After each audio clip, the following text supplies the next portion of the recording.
Hello everybody and welcome back to Deb Creates. And today just a quick little project to show you, which is it's a baby jumper and it's got a cat face on it. So I'll just show you. So there it is. Little buttons across the back there, the neck opening. So just a little baby jumper made from bits and pieces of wool that I'd got left over, really. A couple of balls of cottony wool that I'd got was pretty and I thought I'd make something with it. So the pattern for this is taken from a book called Nursery Knits, and that's by Zoe Meller, and that's this one here. So this is the actual cat jumper there. It's the pattern, and you can do it for a boy or a girl, or you can do it for a different colour and have it for either. So the reason I chose this one was because I really liked the cat face and I thought it was a really pretty little jumper to make. Unfortunately, this pattern for me, it's in 4-ply, and I really don't like 4-ply. It's a bit like trying to knit with cotton. So very off-putting, I find that. So I decided to change it into double knitting.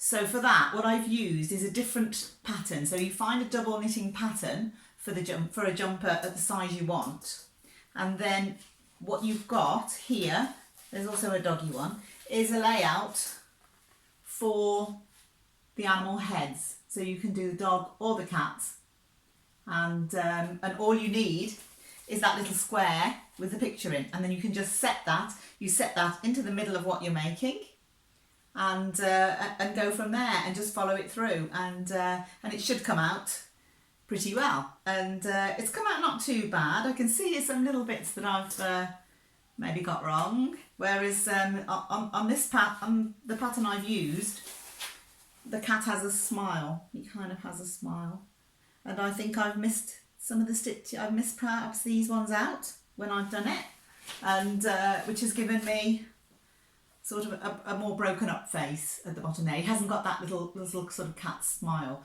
But saying that, I can quite easily go in with some of the grey wool and embroider the stitches that are missing into that smiley face and give that cat his smiley mouth. So not all completely lost. The eyes, you just stitch on afterwards with it's just a little bit of black wool to stitch on the eyes. So fairly easy there. Very uncomplicated jumper to make. Nice double rib on the bottom and around the neck and sleeve edges. This is all just stocking stitch. So the whole thing is made in stocking stitch. And the inset of the sleeves is very simple too. You just cast off a few and then carry on straight up. So it's not a difficult pattern at all to make. And I like doing the pictures. And the pictures, when you put a picture in and you use different walls, you have to cross them over at the back. If you don't cross them over at the back, every stitch that you do, you cross the two walls. If you don't do that, you would end up with loops or going all across the back, which really isn't nice, and little fingers and thumbs and stuff can get caught into those and they can get pulled, and you wouldn't want it wrapped around anything. So if I show you the inside of that, then because the wool is all crossed over, there's our picture there. And you can't see, it just all looks like it's in with the stitching there because it's all been wrapped as you go along. So you just wrap the wool all the way along for the stitches that you're using, and in any colour changes as well, you wrap the wool. So so that makes a nice ending, a nice finish to the jumper. So it wasn't tricky, and I like doing the pictures, so I don't find them tricky at all, really. But if you start with a simple one, that is a fairly simple one. You could in fact do all of the cat head and leave the colours, embroider them on afterwards if you wanted to, and just do all the cat head in the one colour and then embroider the bits on if you're better at embroidery. But I'm not great at embroidery. I don't really get it. So I'm not very good at that at all. So it was easier for me to knit it in. There's a little button band on the back there. So you've got 2 buttons on the shoulder and 1 on the neck. And that's so you can get it over the baby's head. So this size is probably about a 6 6 to 9 months, I think it is, the size I've made. But as I say, you could use any pattern.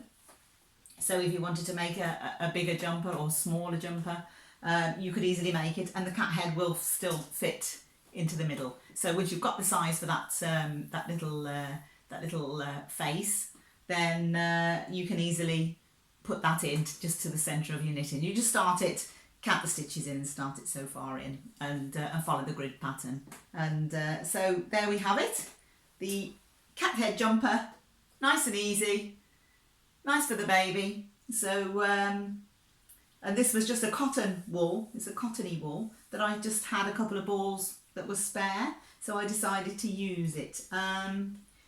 Well, would I use it again? I don't know. It was easy to knit with, but I think that the tension is slightly different in it. So it's kind of made the jumper perhaps a bit wider than long. You know, it should have been a bit more, it's made it a little bit wider, maybe. But I'm so pleased with it on the whole. I'm sure it'll be put to good use. So, so that's the cat jumper. So thanks for watching and see you next time. Bye.